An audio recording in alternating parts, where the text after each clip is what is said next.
Hi there, this is AG with another AGIY, hoping to bring you a little inspiration for your own creation. Today's project is a framed hanging basket. So what you're going to need is some sort of frame and this cute little basket. I found this at the Wasion store actually, and it's a perfect color. You're going to need some foam, some twine, the usual suspects there with the wire cutters and the scissors, and then of course lots of floral.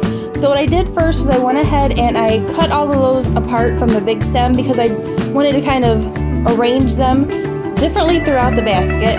And then I grabbed my foam. Now I always do this with projects. I leave the plastic on the foam because that stuff gets really messy once you start digging into it. So as you see here, I just wanted to make sure it was the right length, and I put it in there. Then I grabbed my hot glue gun because I didn't want it to wiggle around a lot once I actually put the flowers in, because there's a lot of weight with this this floral arrangement. Wait until you see. I use all of those flowers, if you can believe it. I'm sure you can, because like I always say, more is more. So I went ahead, pushed it in the basket, made sure it was nice and tight down there. Then I took my twine and I kind of weaved it through the basket, because what I'm going to do is actually attach that basket to that frame. And what I like about this is the contrast between the metal frame and of course the country-ish kind of basket there. So there you see I'm just weaving it through.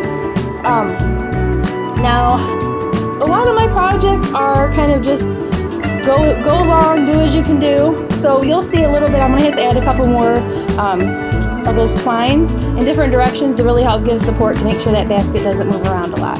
So I'm just making sure that everything is in there nice and tight. You see here, I tie on both ends, or sides I guess, and then I'm going to do one on the bottom to start out with. Now, twine is easy to work with, but you need to make sure you pull it nice and tight because it does loosen up if you don't get that knot really good and tight there. And then I did put one on the top too, just to make sure it wasn't tipping backwards. Now, of course, we're going to get up close and personal because that's what happens when I'm filming. And I arranged these flowers here. I wanted to use a lot of different kind of textures, and that's exactly what I did. I picked these flowers up at the Dollar Tree, so I mean, they were really inexpensive. And like I said, more is more. You see I'm grabbing, I'm putting all of those in, arranging those things.